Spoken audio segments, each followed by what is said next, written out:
De plus en plus de retraités ont du mal à joindre les deux bouts. Alors, la tentation est grande de s'exiler dans des pays où la vie est beaucoup moins chère.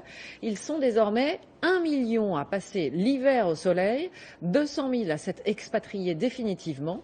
La Thaïlande est une de leurs destinations favorites et pour cause, avec une pension moyenne, ils peuvent s'offrir une vie de rêve. Reportage sur place à Koh Samui de nos envoyés spéciaux Alain Chalvon et Sylvain Giomme. Cocotier et mer turquoise, c'est l'image même que l'on se fait d'une île paradisiaque. Koh Samui, dans le golfe de Siam, un des hauts lieux du tourisme en Thaïlande. Pas d'hiver, la mer à 28-30 degrés, massage, bronzette et le sourire thaï en prime. On comprend mieux ces trois compères qui barbotent dans les eaux transparentes de la plage de la Maille.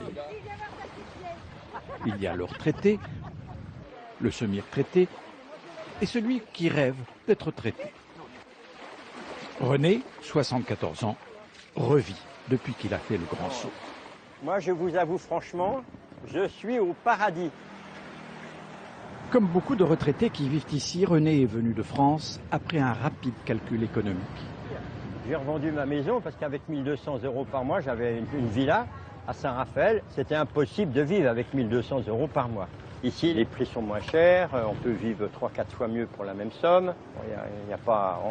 On n'a pas réfléchi longtemps. Hein. Voilà où il habite. Pas mal pour 400 €. Son voisin et ami est un autre retraité tout aussi heureux. Avec ma retraite, c'est sûr que par mois, je dépense à peu près 1 000 €, 1 100 €.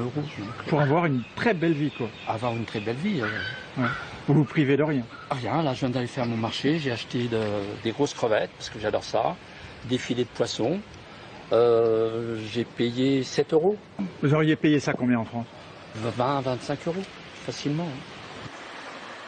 Le deuxième compère, Didier, en est encore lui au stade de l'hôtel.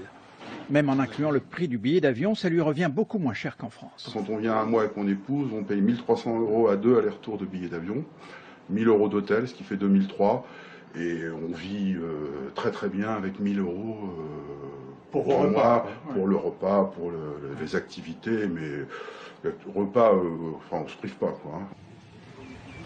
L'hôtel n'est pas grand luxe, l'équivalent d'un 3 étoiles en France, mais les pieds dans l'eau. Je venais régulièrement à Koh Samui depuis 5 ans, 2 fois, voire 3 fois par an.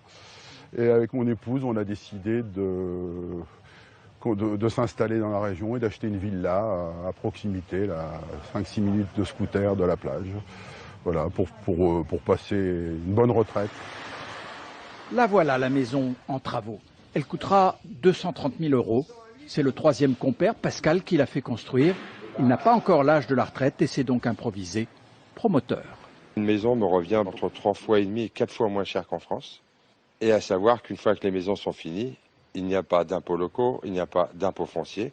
Alors on a des charges, bien sûr, sur des compagnies, mais qui sont insignifiantes. Pascal fait partie de cette nouvelle catégorie d'expatriés à Koh Samui, les actifs, poussés jusqu'à ces rivages par la crise. Ils sont de plus en plus nombreux, à tel point qu'il y a maintenant sur l'île 2 écoles françaises. Rarement